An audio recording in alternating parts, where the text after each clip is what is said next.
All right, so this is a BarstoolBits. It was going to be a Barstool Buddha for the week, but we had some issues scheduling and whatnot. So I'm going to do this because I think it's a nice script to have around the Jewish high holidays. We just finished Holi in India. Vasant will be happening for the Buddhists next month, and of course, this tomorrow is Palm Sunday, and you've got Easter week. So I thought this would be a good message to send out. Not to be too preachy, but a lot of times on the Barstool Buddha things, we get into some politics, and we give people a little bit of grief. But this is not that. This is a message, like I said, with this time of year, and with the condition the world's in, I think it would be a nice message. It's one of those what if things we did. We'd have a better life, probably. I'd say more than probably. It would improve demonstrably. So the subject today is kindness. And so before I start, I will tell you that being kind has been a lifelong challenge for me. I can be sort of reactionary, those of you who know me. I went from being a grouchy young man to being a grouchy old man. And we all have our downfalls. But I've always treasured the thought of kindness. It's one of those things, it's like, what would it be to be rich? And you don't realize you're rich in many ways, maybe not in money. This is one of those things, kindness, compassion, empathy. We all have some measure of it, but the practice of it is the challenge. And for me, it has been extremely challenging all my life. But in some weird way, I think it makes me actually value it when I see it, when I'm able to do it, much more than maybe if I was just one of those people who could just do it off the cuff and be great at it, which I'm not. But again, like I said, I value the concept, and I value when I see it and when I'm able to do it. So kindness is what we're going to talk about today. And, I had some help with this from Rip. He wrote the core of it, and I kind of put it in words that I could say. So, kindness. What is kindness? People think they know what kindness is. I do something nice for somebody. It could be kind. It could be kind. And that's generally what passes for it. Somebody's having a hard time. You say a nice word. You hold the door for somebody. You just try to be a little more happy around people who need it. That's a kindness. There's all ways of manifestation of this. But, kindness, I tried to figure out what it could be for me, what it should be for me. And again, I'm one of the few people that I can change at will if I want to, if I can make it happen. I might not be able to change you, but if you see me doing something that's unusually different or an improvement, it might have an impact. So, we all do influence other people. So, kindness. Being kind is more than a one-off action. Not that there's anything wrong with the one-off, but it is a state of being.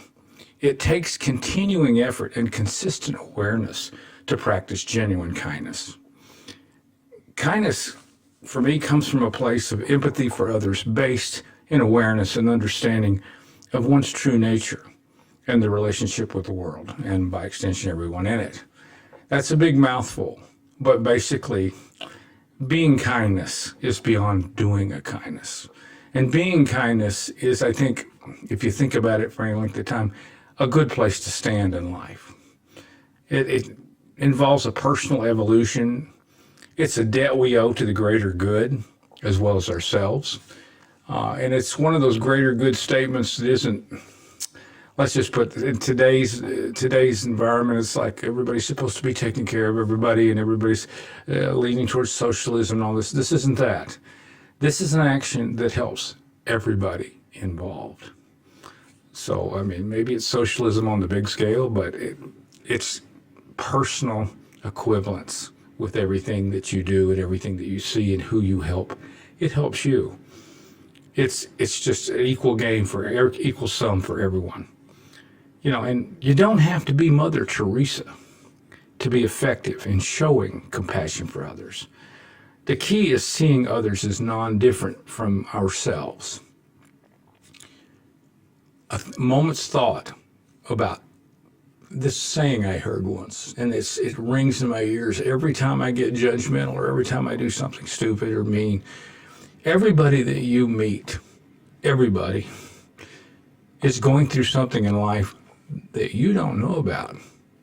And it may actually be worse than anything you're going through. So it shouldn't stop you from being the person you need to be, either way on that equation, but it shouldn't stop you from showing the other person at least a moment's worth of hesitancy before you judge or do something about the situation in front of you.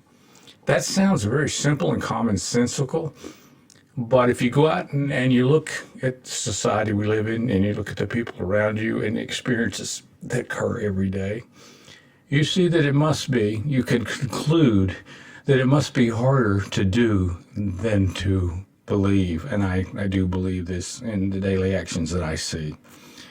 It's kind of like the kindness paradox, We may think about being kind to others as being a gift from us. In fact, kindness is a gift to everyone involved in the act, the giver, the receiver. Everybody benefits in that action, in that moment. It's just a better place to be a better human being.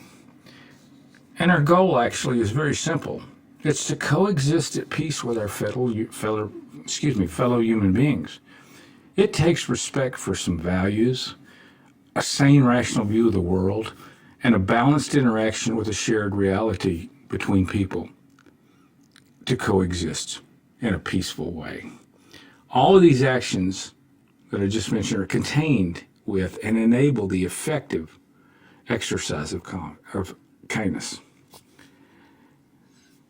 Opportunities. You don't have to get up in the morning and say, I'm going to be nice all day.